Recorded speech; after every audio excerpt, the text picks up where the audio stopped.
What's up guys, Chris here with another Four Knights of the Apocalypse manga chapter review, and again, I like this chapter a lot. It really does kind of give us a sense of all the characters that have been involved here, allude once more to the suspicious nature of Shion, and we also get teased with the fourth Knight of the Apocalypse again.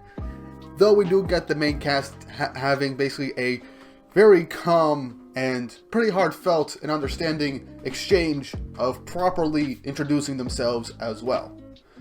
But before I get into the actual chapter, don't forget to like and subscribe and hit the notification bell for updates on future videos. It really does help, as these Four Knights videos are doing fairly well, in all honesty, with my previous two being about at 3,000 views at the point of me recording by the time this video is up and running. So that is just insane. I just can't believe that these videos are doing so well, and I want to keep doing Four Knights content for you guys as we move along. Don't forget to check out my Twitter and my Instagram for when I update and post whenever I upload new videos for the channel, as well to see what else I'm up to during that time. But without further ado, let's hit that intro and get right into the video.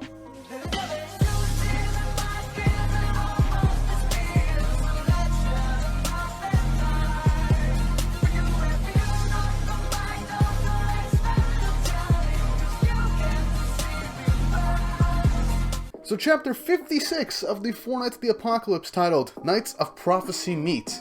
Here's a sneak peek of what's going to happen by the end of the my reaction by the end of the chapter. Why the hell are you blue-balling us so much, Nakama Suzuki? What the hell?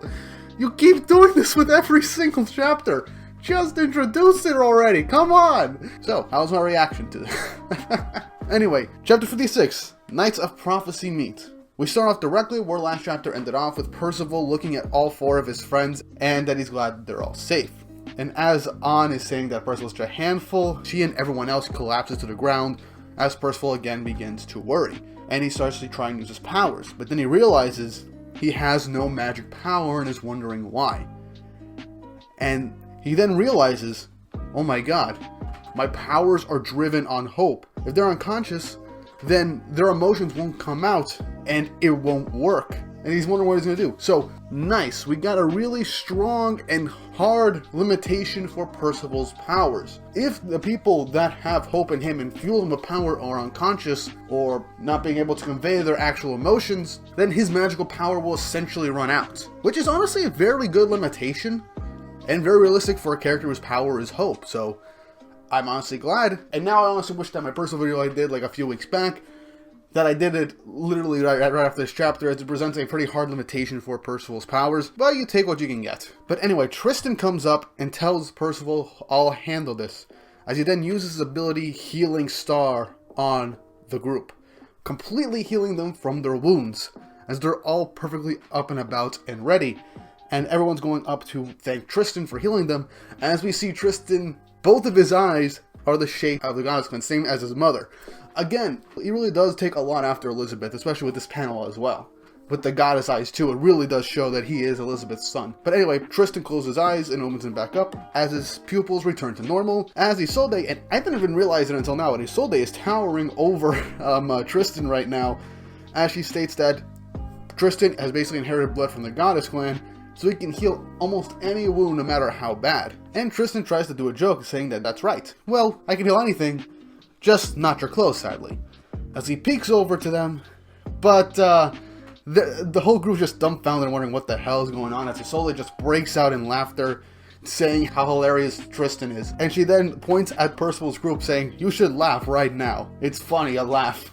Which is honestly kind of hilarious. But then Jade calls Tristan over to try and heal Shion's arm. And Percival's wondering, wait, did I do that? I don't remember anything at all about what happened earlier. So Tristan tries to use his healing powers on Shion's arm, but it's not healing. There's no signs of improvement. He's wondering if it's disease, a type of curse, and he even describes it to the like of, it's like a vampire's taken the life force from him. I'll get back to this in a second, because this in the following scene is very important. So we also get good limitations for Tristan's powers as well. I think this is something that the goddess clan can do, but Tristan cannot possibly. I need to look back into this. But Tristan can't heal curses or illnesses, so that's a pretty hard limitation. So any kind of unnatural wounds, like physical wounds he can heal, But if it's a curse or an illness, then he can't do anything about it. And so they'll have to ask Hendrickson or his mother. And I like how he almost said mommy. That's honestly kind of hilarious. So we are definitely going to meet Elizabeth soon. But anyway, everyone's wondering what's going on. And Shion looks at Percival with utter anger, disgust, and honestly just every negative emotion possible. And he states, "This is your fault. You did this to me. I'm not going to be able to fight foes with this arm. My life as a knight is done." Literally, it's Shion's fault for jumping to conclusions in the first place. But then, Percival grabs Shion's arm, and then he uses his hope powers on it. He uses his magical power on Shion's arm, as Shion trying to say, "Stop, what are you?" And then with a flash of light, Shion's arm is back to normal. And Tristan's asking, what kind of magic was that? Percival's like, he's not really sure, but he figured that since he was kind of the one that did that to Shion's arm in the first place, he figured he could undo it too. Shion looks at his arm bewildered, tells him to say that he needs to thank him for what happened and apologize for all the misunderstandings. Shion kind of gives like a jovial look saying thank you and I'm sorry about before. This was all just a big mix-up, but again, pay attention to his eye. It seems pretty dark and vacant. Something's up with them, and we get more of this in the chapter. And I like how despite Percival's literally just, it's a mix-up, that's just life for you. Donnie's flipping him off, and I'm just trying to convince Percival, dude, you can't just forgive someone because he literally almost killed us. But anyway, I like how Tristan states that it's rare for Shion to get mixed up like this, as apparently the prophet songs told of how the Knights of the Apocalypse would look. A boy with light green hair, like the wings of a bird. That's clearly what was stated in the prophecy. And Tristan also mentions that the Covenant of Eternal Darkness piece was taken back from an ally. And especially, it was Gothur that contacted Meliodas about this the other day. And Tristan states that, "I understand that he told you while I was gone." So Shion knew that one of the four knights most likely had one of the pieces of the Covenant of Eternal Darkness, and he was told this by Meliodas apparently. And Isolde and Jade are confused, like, what's wrong with you? Is that true? And Shion just trying to brush it up, saying like, oh, now that you mention it, yes. Look at me getting myself all worked up. But then he shifts the blame over to Isolde, as he's like, I saw Isolde chasing Percival around looking like she was out for murder, so I mistakenly assumed he was an assassin from Camelot. And I like the attention that An goes to him. She looks over at him and she sees the dark mists that people show when she looks at them if they're lying or holding secrets. And while he's not completely covered in it, Shion is hiding something and lying about something. Obviously the fact that he just instigated the fact that he was a Knight of the Apocalypse. I mean, a Knight of Camelot, so there's something that you gotta consider there. He's definitely like a traitor or an imposter or something like that, because Nako is really laying it on very thick that something's up with this guy. And I like how Nazianz catches on looking at Shion and the expression that she has. So Tristan questions Isolde, why was she pursuing him? And then in shock, she's just crying in embarrassment and in shame, saying that essentially that, I don't know, I think she was just like mumbling or something like that, because Tristan could not hear and wondering what Percival took. She states that she can no longer look at Tristan straight in the eyes, saying, farewell my beloved Prince Tristan, and she just bolts away in tears in this comedic fashion. With Tristan just bewildered, what the hell does she mean? Did I offend her or something? And apparently this is one of her weird conclusions again. So apparently she does these types of things a lot. But An is questioning Percival what the hell happened between him and Isolde, and he basically tells her what exactly happened as An just slaps him over the head. I love this. I love this series now. This is really good. This is a really good continuation of the 7 Deadly Sins. Anyway, so Tristan literally is like, let's start over. Tell me your name again. Percival introduces himself as Percival from Finger of God, and that he is one of the Knights of the Apocalypse. Tristan shakes his hand and mentions that and says that he is Tristan Leonis, and he is also one of the 4 Knights of the Apocalypse. Again, all of us who read the 7 Deadly Sins and took these hints knew that Tristan was one of the 4 Knights, and Lancelot. But I like how everyone's just shocked that the Prince of Leonis is one of the 4 Knights of the Apocalypse, just like Percival. He even states that with the knight that he brought along with him just now, all 4 of them are in Leonis. But Percival's like, wait, me, you, and the person you brought, that makes 3. As Tristan's just laughing like, come on, don't be silly. Don't forget the guy that brought you all here in the first place. As they're all in shock, wondering like, wait, Lancelot is a Knight of Prophecy too? And Tristan's like, well, he never told you? Man, that's just like the guy.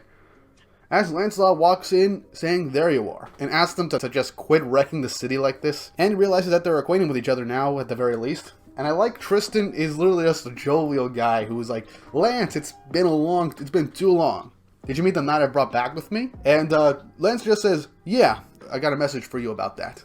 Lancelot states that the fourth person that he brought to the palace just fled the scene right then and there, much to Percival and Tristan's shock. And this is where my reaction from the beginning of the video comes in.